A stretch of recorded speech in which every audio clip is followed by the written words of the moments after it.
Guys, welcome back to my YouTube channel yes chemistry study a way of success. Class 12th board परीक्षा 2021 के लिए बहुत ही important प्रश्न है मेरे प्यारे बच्चों। यहाँ पे वृषण जालिका क्या है? जी हाँ, वृषण जालिका क्या है, और जो कि आपके बोर्ड परीक्षा 2021 के लिए बहुत ही इंपॉर्टेंट है। क्लास 12th यदि आप चैनल पे नए हैं तो प्लीज़ अपने इस YouTube channel yes chemistry study को ज़रूर सब्सक्राइब कर लें, ताकि आने वाली लेटेस्ट वीडियो की नोटिफिकेशन सबसे पहले आप तक पहुंचती रहे। इसमें है वृषण जालिका क्या है, जो भी इम्पोर्टेंट है इस वीडियो में हम आपको डिस्कशन करा देंगे, ठीक है ना। बाहर आपसे क्यों नहीं बताएंगे, सब का सब आपको जो बोर्ड से आने वाले प्रश्न हैं उसी को हम यहाँ पे लेके चलेंगे। तो वृषण जालिका क्या होती है? वृषण आप जानते क्या होते हैं? किसी भी मनुष्य में दो जोड़ी वृषण पाए जाते हैं और वृषण किसी भी मनुष्य के बाहर स्थित होते हैं। ऐसा भी आता है कि बाहर क्यों होते, क्योंकि जो निषेचन की क्रिया के लिए जो तापमान चाहिए वो कम होना चाहिए। तो आंसर में क्या लिखेंगे? वृषण जालिका क्या होती है, यहाँ पर लिखेंगे वृषण में शुक्रजनन नलिकाएं अतिकुंडलित नलिका के रूप में अवस्थित होती हैं। वृषण में शुक्रजनन नलिकाएं अतिकुंडलित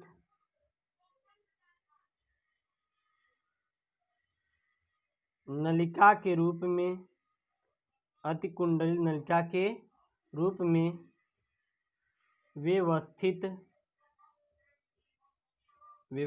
होती हैं। ये वृषण की सतह से प्रारंभ होकर कम कुंडलित होती जाती हैं। कम कुंडलित होती जाती हैं और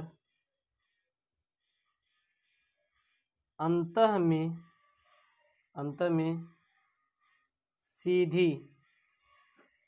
में सीधी न होकर छोटी छोटी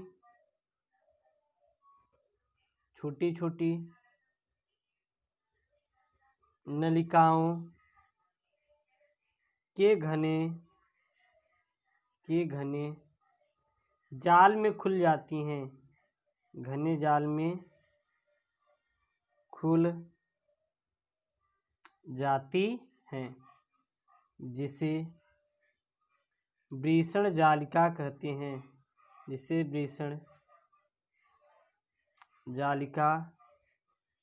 हैं।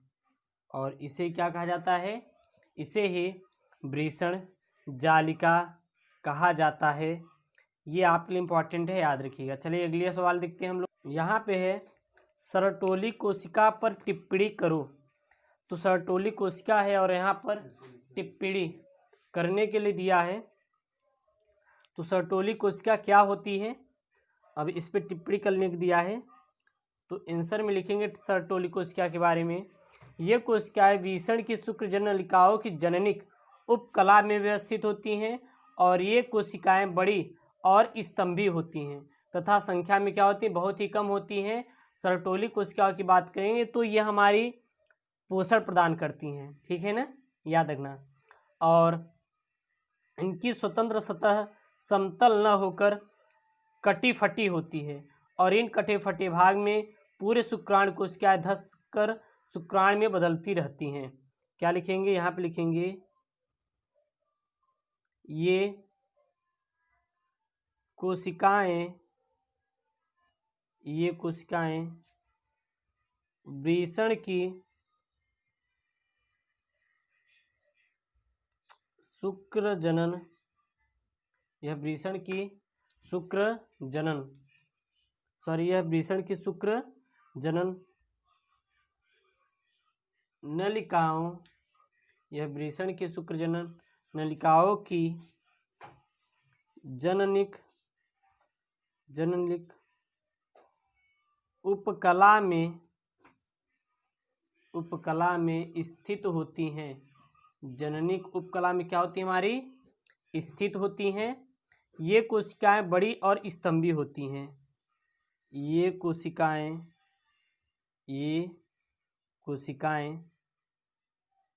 बड़ी और स्तंभी होती हैं। ये कोशिकाएं क्या होती हैं, बड़ी और स्तंभी होती हैं तथा संख्या में बहुत कम होती हैं। तथा संख्या में बहुत कम होती हैं। और संख्या में क्या होती हैं, तो ये बहुत ही मेरे प्यारे बच्चों कम होती हैं। ठीक है ना। और इनकी स्वतंत्र सतह समतल न होकर कटी फटी होती है। इनकी स्वतंत्र सतह समतल न होकर कटी फटी होती हैं। इनकी जो सतह होती है समतल न होकर क्या होती हैं, कटी फटी होती हैं। और इन कटे फटे भाग में पूर्ण शुक्राणु कोशिकाएं धस कर क्या प्राप्त करती हैं, यहाँ पर लिखेंगे खटी फटी होती हैं, आप नोट कर लीजिए। फिर इसके आगे लिखेंगे कटी फटी होती हैं। और इन कटे फटे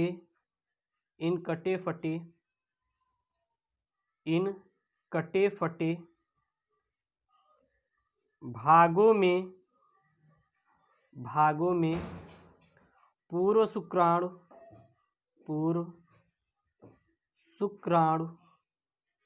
कोशिकाएं धंसकर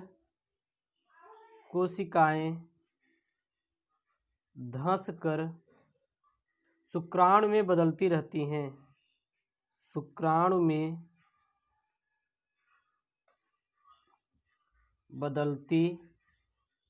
रहती हैं। और जो हमारी कोशिकाएं होती हैं धंसकर किस में बदलती रहती हैं, शुक्राणु में बदलती रहती हैं।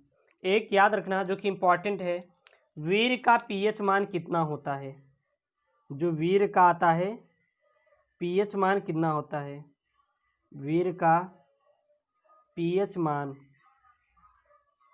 कितना होता है, कभी कभी पूछ लेता है आपके एग्जाम में। तो वीर्य का पीएच मान याद रखना मेरे प्यारे बच्चों कितना होता है। तो वीर्य का पीएच मान देखें तो 7.3 से 7.5 अर्थात हल्का क्षारीय होता है। ठीक ना। आंसर में क्या लिखेंगे, वीर्य का पीएच मान 7.3 से 7.5 होता है, 5 होता है।